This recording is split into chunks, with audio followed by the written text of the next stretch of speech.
Vish and I were out in front of this, and a lot of people have sort of like taken credit for seeing this coming when no. Vish and I, well, you can take us through it, but I mean, we talked about it a month ago. There was a time, it was a month ago, we talked about it, and people got mad. It was not like we did it for clicks, but that's what people said at the time. Oh, you just want attention, floating this trade idea, floating this idea that maybe this could get contentious between the 49ers and Deebo. And we laid out the exact reasons why. We laid out why Deebo would ask for the money he would ask for. We laid out why the 49ers might be unwilling. We didn't say that one side was correct. Right. We just said this is what could happen. And at the time, and it frustrates me a little bit. I'm not going to lie to you. I think that some things with the Niners media, I think one thing I appreciate about the show that you and I do is that I think we're both 100% authentic in terms of our thought process. I think some of the content. It's not like we call up each other beforehand and be like, all right, you say this, and then I'll say this, whether or not we believe it. And then it'll be entertaining. Like, we don't do that. And I think I think at the time that we talked about it, I think it was an interesting topic. I think it was worth having a conversation. What I find a lot is that two things. One, I think that people genuinely, if you want to talk about going for clicks, we talked about that at the beginning of March, end of February. If you wanted to go for clicks, then you would be talking about why the Deebo Samuel, Nick Bosa trade is going to get done and why the 49ers were right to keep Garoppolo, because that's what fans want to hear. But to me, that's inauthentic to what I believe and what makes sense to me. And I think you're the same way. And that's why we have that conversation. And then the other thing that frustrates me a little bit is I see a lot of Niners content.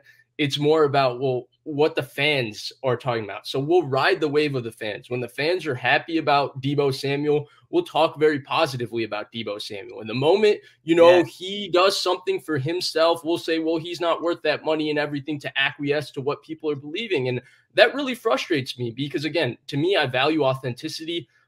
And I value honesty to who you are and what you believe. And I believe that Deebo Samuel deserves to get paid. I actually have no problems with him scrubbing his Instagram. Do whatever you want. It's not my business. Do whatever you want. And if it helps you get paid, I hope it does. But I find that hypocrisy a lot. And, I don't want to, sound like I'm taking a shot at anybody. It's not. It's just I'm just telling you what I believe and what I value. And we usually don't need to have conversations like this, but I think I'm genuinely frustrated a little bit with some of the content and some of the things that people have said over the last month or so, whether it's, about me or about our content in general. And I wanted to put this out there because I rarely ever tweet out our videos other than the one retweet I threw, but I wanted to keep retweeting the video that we did because I felt like a lot of people were late to the conversation. They were getting up in arms when, to me, if you were critically thinking about the 49ers situation at the time, you would have had the exact conversation we had because we laid out every single one of the details that are being discussed today we talked about a month ago. Yeah, and Deebo also created the impression. Deebo's a little bit at fault here because when he laid out the first opening salvo, or whatever you want to call it, against the Niners, when he said, I'm done showing you what I can do. What are you going to do for me? He posted it on Instagram. I talked about it. And then he's like, why are you making it seem like it's football? Not everything's about football.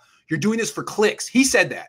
And then he blocked me. And Niner fans like, look, Grant, they should take his credential. Grant's the worst. And then all of a sudden, Deebo's pivoted to the point where he's like, actually, maybe this is a good negotiating strategy. It's like, hey, man, all I did was tell you what was going to happen.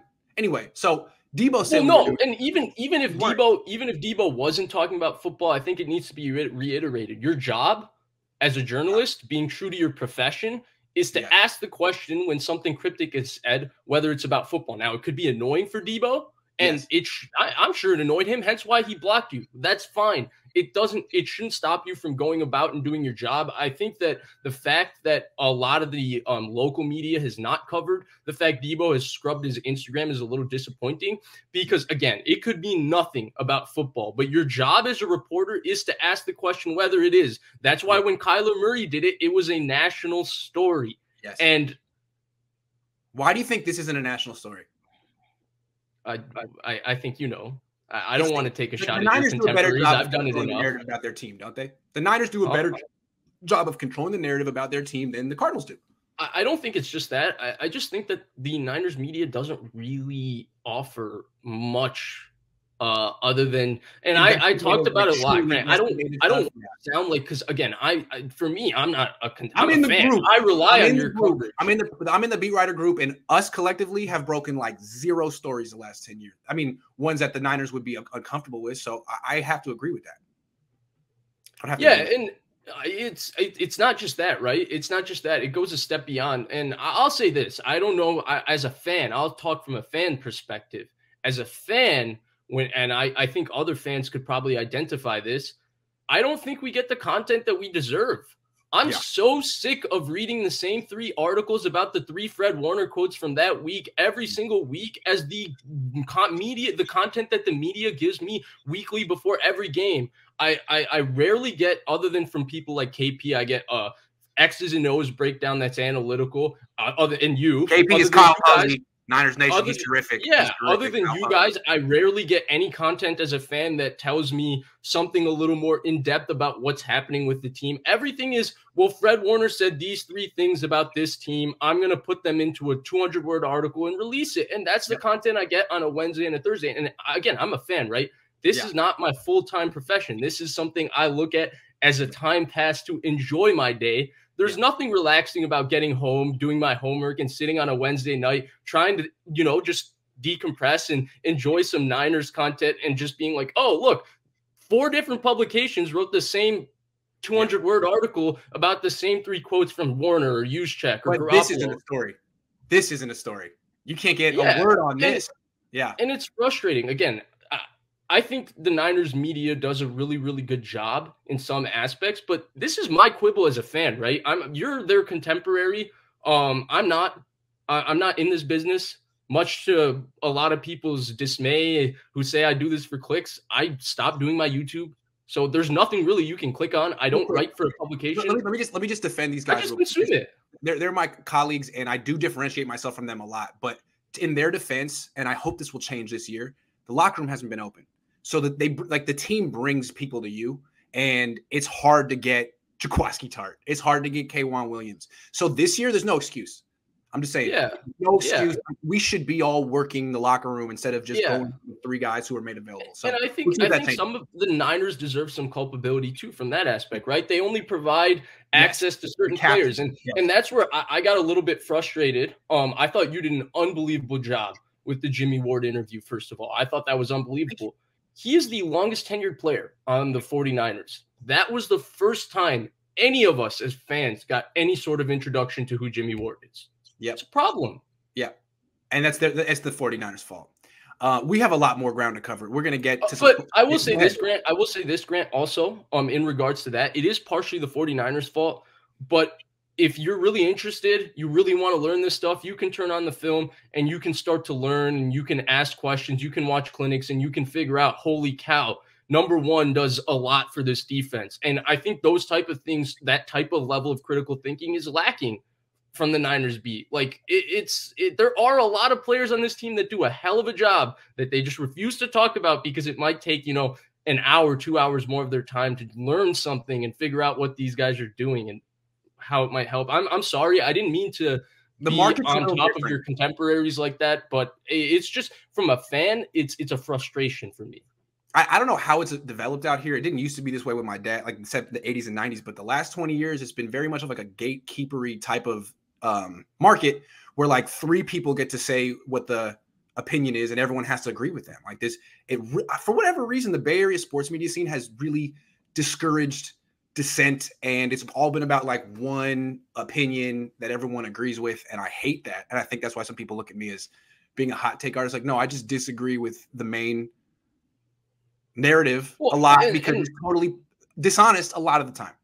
And that's part of it with football, right? A lot of the things that we discuss as fans, like a lot of this, I mean, I wouldn't say, I think you and Jess, you're probably the best example of just true barbershop sports talk, just off the cuff, unfiltered, super fun, and to the T. And that's kind of how most fan discussions are. A lot of those discussions, right, are based in opinion. It's my opinion versus your opinion, and let's talk about it. And that's what's fun. And for whatever reason, and I don't know if this is the case, but I find it to be maybe with the Niners more so than other fan bases, it's all got to be, well, let's all think the same thing and let's all run with it because that's the best thing and that's the most positive thing and that makes me feel happy. I'm not going to challenge myself and think about anything else. And if somebody takes any other stance of opinion, instead of actually having a conversation and listening to the logic, I'm going to take some sort of ad hominem attack at them and put them down in some sort of way and just because there's this stupid competition on Twitter to be the person who sets the narrative of positivity. And there's like 8 different people who are trying to be like, this is why the Niners are doing it right. And people get mad at each other for like disagreeing with them. This is the narrative and I said it. It's like, okay, like what are you, an influencer? You an influencer? Yeah, and I think it's both ways, right? I think it's both ways. In my opinion, as a fan too, Grant, I'll say it. Sometimes I feel like you could be a little hard on my team. But you know what? I think it's worth having a conversation. I think it's interesting to hear your perspective. We don't always agree. I think that's why our show is pretty fun. Exactly. Actually, one of the best parts about our show is we mostly disagree. On air, mostly disagree. And I think it's enjoyable. Yeah, absolutely. Because I think the conversation is fun when we disagree. I enjoy hearing your perspective. I enjoy sometimes it changes my opinion. Yeah, and I bring you on the show and I encourage you to disagree with me. I mean, that's the whole nature of it. We actually want to hear the other side. Some people don't. Before you stop, I do want to give you 100% credit because I think that's what sets you apart from every single one of your peers in this business is that you are open to people disagreeing with you. I think that's what people really don't understand. Like, just because you say something doesn't mean that you're going to block everybody that doesn't agree with you. You're open to having that conversation. You're not going to condescend people for thinking differently from you. No. And it's also not going to you're not also going to change your mind and everything for what people say, but you're willing to listen to something. I mean, I remember Trey Lance. Trey Lance, you watched him in January, February. Yes. You didn't really like him. The whole evolution of opinions on that one. Right. But that sort of flexibility, I think is better. It's authentic to your actual line of thinking. It's possible to change your mind about something. You don't have to get stuck in on something and just ride it to the death. Yes, because that's boring. All right, let's keep going on. Brian says offense will be completely different with Trey under center. We're actually going to talk at length about that. Bear with us. We have a whole progression. Neil says trade Jimmy and give Deebo that money. And if you don't mind, who you got for MVP in the NBA, Vish? Luka Doncic. Luka Doncic. Trade Jimmy. That's what a novel freaking concept. Matthew says, is this draft class, if this draft class is so good on wide receivers this year, does the bottom fall out of the wide receiver market in a year or two? Explain why Deebo is so anxious. So I actually just did my I went through and watched I think I watched 9 receivers. Okay. I don't think this draft is quote unquote so good on receivers. I really don't. I think there's depth. I don't think the top of this class even compares to last class. I liked Jalen Waddle, Devontae Smith, and I was a little bit lower on Jamar Chase. I was really wrong on that, but I still liked him a lot more than whoever I think receiver one, who I'm not even sure. I think there's a cluster of 7 different guys that it's kind of pick your favorite 5 and rank them. I don't think there's truly a standout, and there's no one in this class to me that looks like a top 15 pick, because I think there's a lot of positives about a guy number 1 who might be one for you and guy number 7, but there's also enough things that would scare you that to me, I don't look at any of them as, they're just going to walk in and do what Jamar Chase did last year or what Jalen Waddle did last year. I don't see that class like that.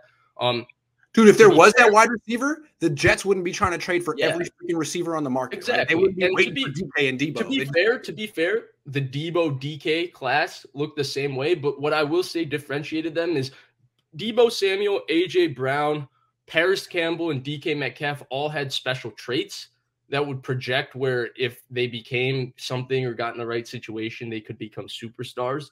Deebo's explosiveness and ability with the ball in his hands. AJ Brown's just pure size, physicality, and long speed. Metcalf's size, speed.